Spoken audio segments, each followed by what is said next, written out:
हमको प्यार हुआ पूरी हुई दुआ। এত জনপ্রিয়তা, তবু কেন অভিনয় ছেড়েছেন এই অভিনেত্রী?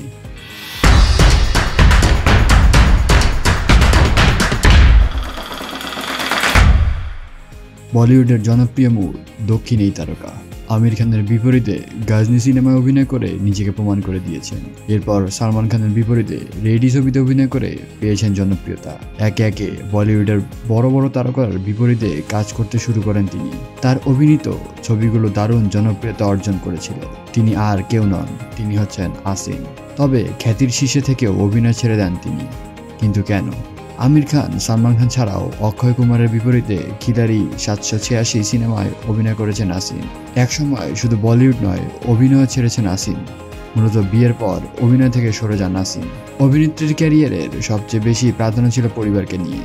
তবে আসিনের বিয়ের সঙ্গে রয়েছে অক্ষয় যোগ, কারণ আসিন যাকে বিয়ে করেন তার সঙ্গে অক্ষয়ই তাকে পরিচয় করিয়ে দেন। খিলাড়ি 786 সিনেমার শুটিংয়ের সময় অক্ষয়ের সঙ্গে ভালো বন্ধুত্ব হয় আসিনের। এরপর অভিনেত্রী অক্ষয়কে জানান বিয়ে করার চিন্তা ভাবনা করছেন তিনি। হাউসফুল 2 সিনেমাতেও অক্ষয়ের বিপরীতে অভিনয় করেছেন আসিন। সেই সিনেমার প্রচারে যাওয়ার সময় নিজের বন্ধুর পরিচয়ে রাহুল শর্মার নামের এক ব্যক্তির সঙ্গে আসিনের আলাপ করিয়ে দেন অক্ষয়। কিন্তু অক্ষয়ের এই বন্ধুর আসল পরিচয় জানতেন না আসিন। পরে আসিন জানতে পারেন যে রাহুল এক নামী মোবাইল সংস্থার মালিক। এত বড় একজন মানুষ হয়েও তার মধ্যে ছিল না কোনো অহংকার। এই আচরণ আসিনের মনে ধরে। 4 বছর সম্পর্ক থাকার পর রাহুলকে বিয়ে করেন আসিন। বিয়ের পরই অভিনয়কে বিদায় জানান এই অভিনেত্রী। বর্তমানে স্বামী সন্তান নিয়ে ব্যস্তই সময় কাটাচ্ছেন তিনি। এ কারণেই অনেকে মজার ছলে বলে থাকেন অক্ষয়ের কারণেই বলিউড ছেড়েছেন আসিন।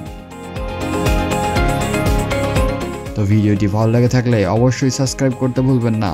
ধন্যবাদ।